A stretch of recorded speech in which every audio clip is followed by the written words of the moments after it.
Vous êtes prêts pour la parole? C'est la suite des messages que j'ai prêchés sur la rédemption. Dis après moi, la rédemption. Alors si tu n'as pas oublié, le premier message sur la rédemption, on avait parlé de l'acte qui a été annulé, n'est-ce pas? L'acte dont les ordonnances nous condamnaient, que Christ a annulé. On a parlé de certificat de dette, la reconnaissance de dette. On a fait sortir un mot grec qui se rappelle du mot tetelestai, qui veut dire entièrement payé. Ça veut dire que ton péché est entièrement payé. Le péché de tout le monde entier. Péché d'hier, aujourd'hui, demain est entièrement payé. Ça, c'est le premier message sur la rédemption. Et le deuxième message, on avait touché, je vous avais parlé de trois choses. Racheter de, racheter par et racheter pour. Et j'ai prêché sur le premier aspect, racheter de, où nous avons parlé de cette femme adultère, n'est-ce pas? Comment Jésus l'a délivré des griffes des pharisiens. La Bible dit que Jésus-Christ nous a rachetés de la malédiction de la loi. Et la malédiction de la loi, c'est la punition liée à la transgression de la loi de Dieu. Ça fait partie de la grâce de la rédemption. Jésus nous a rachetés de la malédiction de la loi. Et nous avons aussi dit, il nous a aussi rachetés d'une vaine manière de vivre. Ça veut dire, il ne nous a pas simplement rachetés des conséquences du péché ou du salaire du péché, il nous a aussi rachetés de l'acte même. Dis Amen. De l'acte même. Ça c'est racheter d'eux. Aujourd'hui, je vais parler sur le deuxième aspect, mais qui est le troisième message sur la rédemption, racheter par. Dis après moi, racheter par. Et dimanche prochain, je vais finir la rédemption en parlant sur racheter pour. Christ nous a racheté d'eux. Aujourd'hui, nous allons voir comment il nous a racheté par, de quoi il nous a racheté. Et quand il nous a racheté pour qui? Et c'est ce que nous allons voir aujourd'hui. Et on va continuer. Ce sont les enseignements de la grâce de Dieu. Ça te permet de comprendre la dimension et toutes les ramifications de la grâce de Dieu et d'apprécier l'amour de Dieu. Et aussi toi-même de voir comment tu dois mener ta vie. Amen. Seigneur, merci pour ce matin. Nous sommes là en ton nom, pas en notre propre nom, mais au nom que tu nous as donné, ce nom qui est au-dessus de tout nom, le nom Jésus. C'est par ton nom que nous déclarons tes mystères et ta révélation à ton peuple, ceux qui nous suivent directement ici et ceux qui nous suivent en ligne et sur la télévision. Touche chaque groupe et chaque catégorie de personnes par ta grâce. In Jesus' name. Somebody say. Alors, rachetez par. Dis après moi, rachetez par. Alors, l'un des éléments importants de la rédemption, c'est la rançon. Dis encore la rançon. Alors, qu'est-ce que c'est que la rançon? La rançon, c'est le prix payé pour racheter un esclave ou un captif. Dans le contexte de la rédemption, la rançon est le prix payé pour le rachat d'une âme. Pour le rachat d'une âme. C'est la rançon. La rançon, c'est le prix payé pour racheter une âme. Alors pour ce message, Il y a deux points principaux que nous allons évoquer. Il y a d'abord la valeur de l'âme et la nouvelle vie que Dieu attend de cette personne qui est rachetée. La valeur estimative de l'âme, l'âme de l'homme, et la nouvelle vie de racheter. Il y a une vie, on appelle vie de racheter. Nous allons voir. Mais voyons d'abord la valeur de l'âme. La valeur de l'âme. Tu seras d'accord avec moi que le prix d'une chose détermine sa valeur. Ça c'est vrai, non? Le prix d'une chose détermine sa valeur. Pour apprécier la valeur de ton âme, il faut d'abord connaître son prix. Et on pose la question de savoir quel est le prix d'une âme. Voyons ce que le psalmiste dit. Psaume 49, le verset 7 jusqu'au verset 8. Ce que le psalmiste dit. Psaume 49, 7, on peut aller jusqu'au verset 9. Vous y êtes? Psaume 49, 7, 8, 9. Ils ont confiance en leur bien et se glorifient de leur grande richesse. Est-ce que tout le monde est là? Ils ont confiance en leur bien et se glorifient de leur grande richesse. Ils ne peuvent se racheter l'un l'autre, ni donner à Dieu le prix de rachat. Ils ne peuvent se racheter l'un l'autre. Ils ne peuvent non plus donner à Dieu le prix de rachat.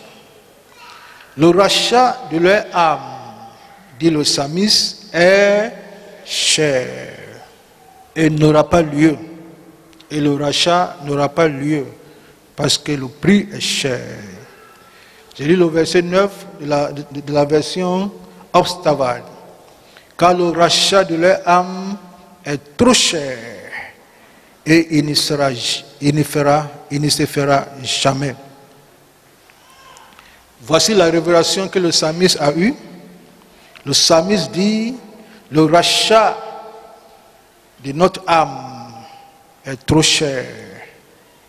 Et pour conclure, le psalmiste dit, le rachat ou la rédemption n'aura pas lieu, vu le prix exigé par Dieu pour le rachat d'une âme.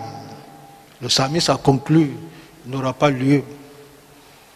Malgré le fait que ces gens se confiaient de leur richesse, leur argent ne pouvait en aucun cas racheter leur propre âme. Qu'est-ce que cela veut dire?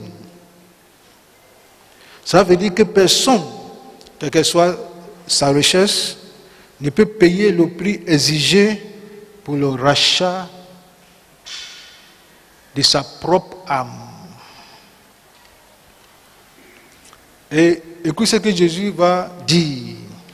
Pour Jésus, tous les trésors et toutes les ressources de ce monde mises ensemble ne valent le prix d'une seule âme. Est-ce que mon français est clair? Pour Jésus, tous les trésors de ce monde et toutes les ressources cachées dans nos sous-sols,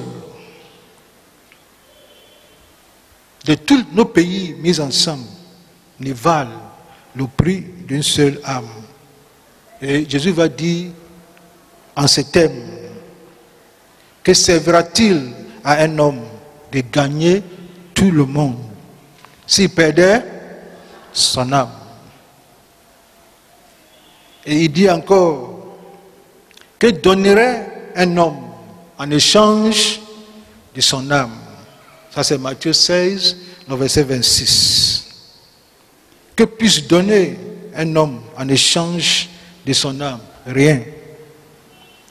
Ça veut dire, Jésus est en train de confirmer le souci et la préoccupation du psalmiste. Le psalmiste n'avait pas une solution. Pour le psalmiste, vu la valeur et le prix du rachat d'une âme, et que malgré nos richesses, malgré ce qu'on a, on ne pouvait pas acheter, le psalmiste dit, ce n'est plus la peine. Mais il y avait une solution. Amen. Il y avait une solution. Jésus confirme le souci du psalmiste, mais Jésus apporte une solution. Jésus dit que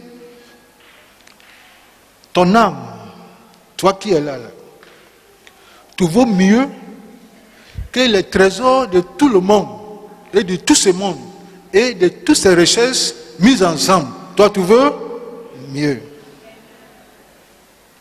Rien sur la terre ne vaut l'âme d'un seul individu. Et tu es d'accord avec moi que l'âme n'a pas de sexe, n'est-ce pas? Et l'âme n'a pas de couleur. Il ne faut pas oublier que l'âme de l'homme, c'est la partie divine que Dieu lui a donnée quand l'homme n'était que poussière en Genèse, n'est-ce pas? C'est la partie divine, c'est la vie de Dieu que Dieu a soufflé dans l'homme, dans cette image. Et l'homme est devenu, la Bible dit, une âme vivante. Et ce qui est cher dans ta vie, c'est cette partie de Dieu qui est en toi. Et cette partie de Dieu-là doit retourner à Dieu. Quel est donc le prix payé pour le rachat de cette âme? Et voyons le prix. C'est la solution que le Saint-Esprit accorde à la préoccupation du psalmiste. 1 Pierre, je veux que tout le monde soit là, 1 Pierre 1, 18.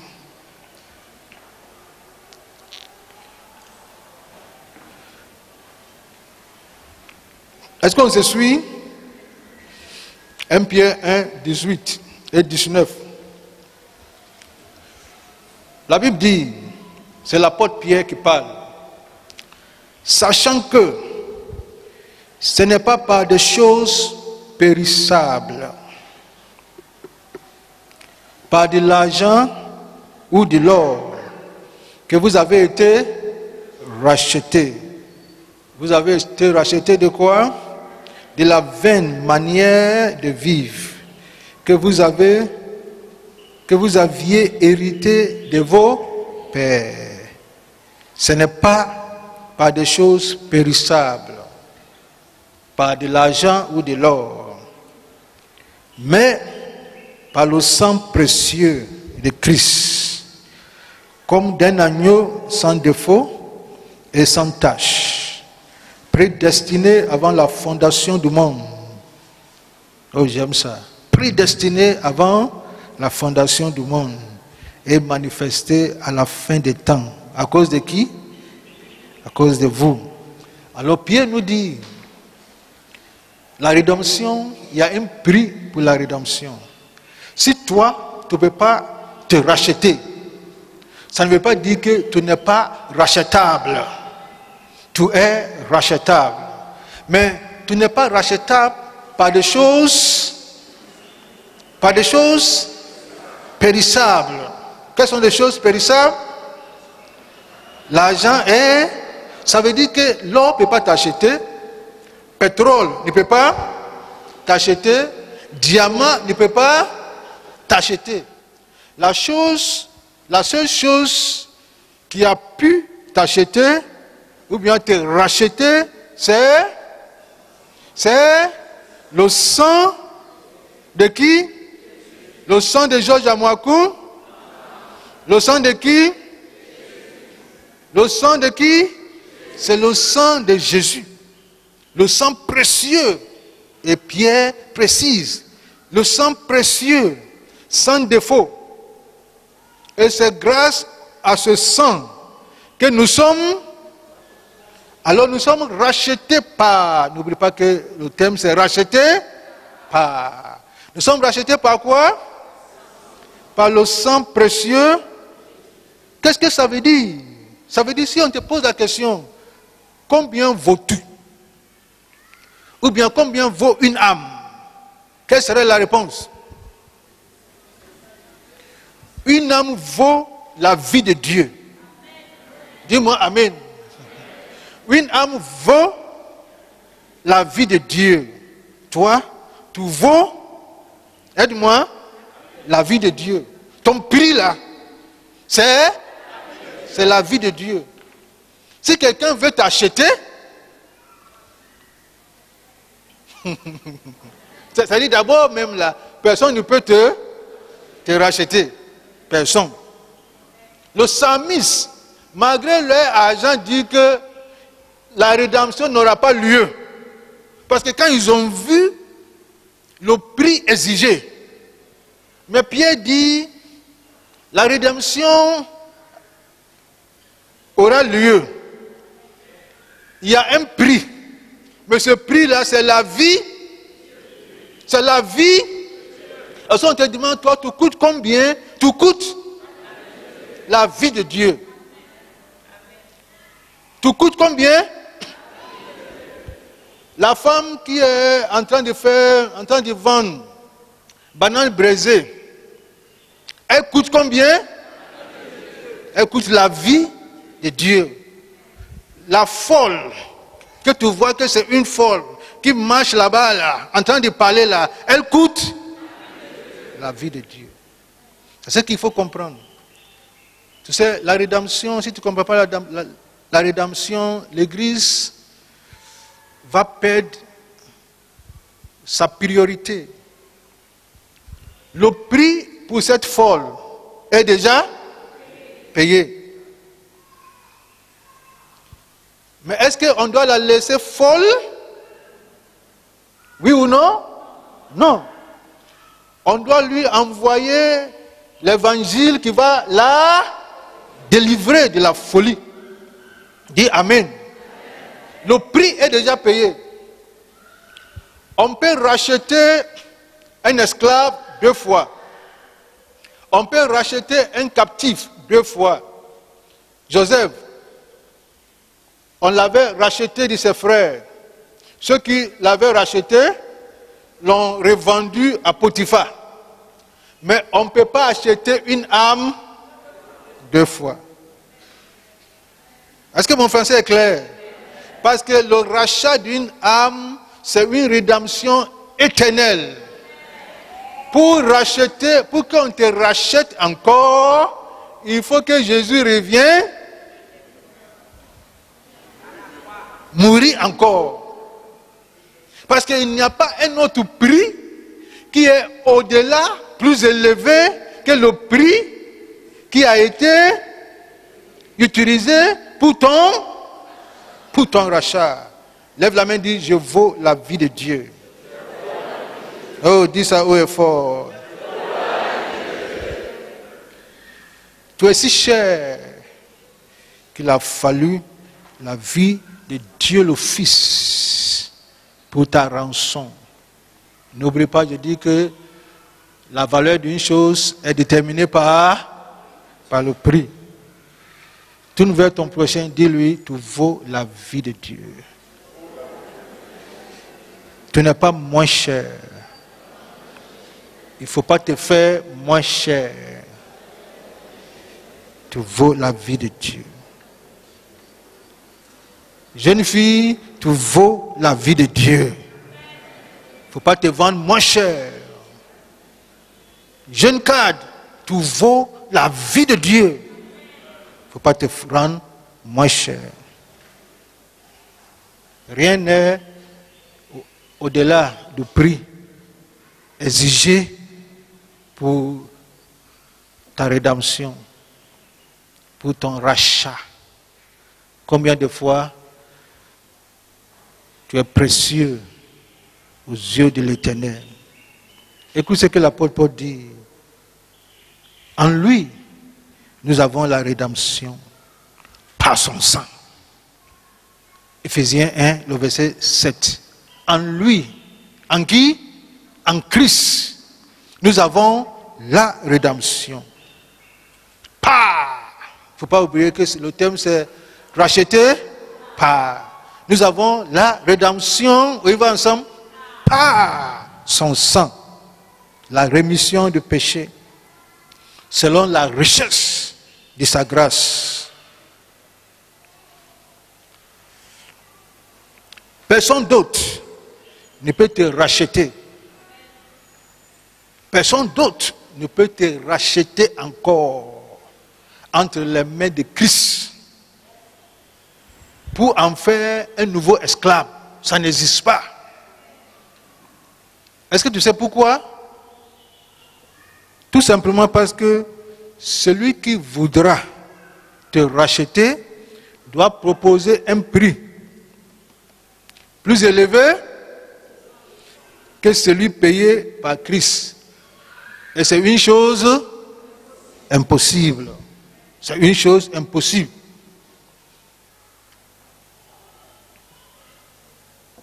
Il n'y a aucun autre prix qui soit plus élevé que la vie du deuxième personnage de la sainte divinité. Lève la main, dis encore, je vaux la vie de Dieu. Encore une fois, je vaux la vie de Dieu. Une dernière fois, je vaux la vie de Dieu. C'est très important. Tu vaux la vie de Dieu. Malheureusement, aujourd'hui, nous dépensons beaucoup d'argent pour empêcher le corps de vieillir et de mourir. Vrai ou faux? Nous dépensons beaucoup d'argent, d'énergie pour se faire jeune, comme le pasteur. Pour se faire jeune, on fait sport, footing. Il y a des choses que tu ne manges pas. Alors que ce sont les choses que tu veux, n'est-ce pas? Que tu veux manger. Il y a des pommages. Il y a beaucoup de choses. C'est juste pour éviter de vieillir et de mourir. Mais pose-toi la question. Combien dépensons-nous pour empêcher une âme de connaître la seconde mort? Ça veut dire la mort éternelle. Combien dépensons-nous en tant qu'Église? Est-ce que la même manière que nous dépensons sur le corps qui est temporel, le corps qui est moins important que ton âme? Parce que le corps est temporel. Le corps, là, Dieu a pris ça où? La terre, là, vient d'où? L'âme vient d'où? C'est la vie de Dieu qui t'a été communiquée. La terre, là, va rester où? Williamsville. N'est-ce pas? C'est ça. Mais regarde comment tu dépenses sur le corps. Combien dépenses-tu sur l'âme? Combien l'Église dépense sur le salut des âmes? Jésus a dit quelque chose de très radical. Il dit, ne craignez pas ceux qui tuent le corps et qui ne peuvent tuer l'âme, mais craignez plutôt celui qui peut faire périr l'âme et le corps dans l'enfer. C'est très important. L'élément le plus important dans ce monde et sur la terre, le plus cher, c'est, on y va ensemble? C'est l'âme, c'est ton âme. Tu es plus cher que tout ce que tu peux imaginer. ne te vend pas moins cher que le prix divinement exigé. La deuxième chose que nous allons voir, qui est plus important, ou bien aussi important, c'est la vie du rachat. Dis après moi, la vie du rachat.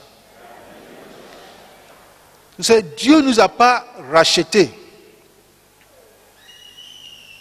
pour mener la même vie. Non. Il y a une vie, il y a deux types de vie. Il y a une vie d'esclave et il y a une vie du racheté, ou bien une vie du rachat.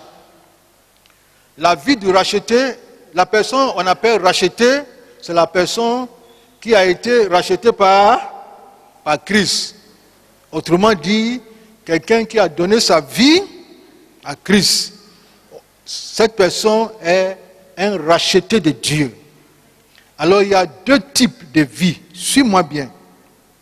Le premier type de vie est celle que mène l'esclave. L'esclave, c'est qui? C'est la personne qui n'a pas encore été rachetée. Cette personne est esclave. Alors, le premier type de vie est celle que mène l'esclave avant la rédemption. Ça veut dire avant son rachat. Tout esclave, comme vous le savez, a un maître. Avant la rédemption, ton corps, le maître de ton corps, la Bible l'appelle la chair. Alors avant la rédemption, la chair était le maître de notre corps. Quand on parle de la chair, on ne parle pas de la chair physique. Dans la rédemption, il y a deux choses qu'il ne faut jamais oublier. Il y a la chair, la première chose. La deuxième chose, c'est l'esprit. La chair, c'est le sceau de la chute. Dès que Adam a chuté,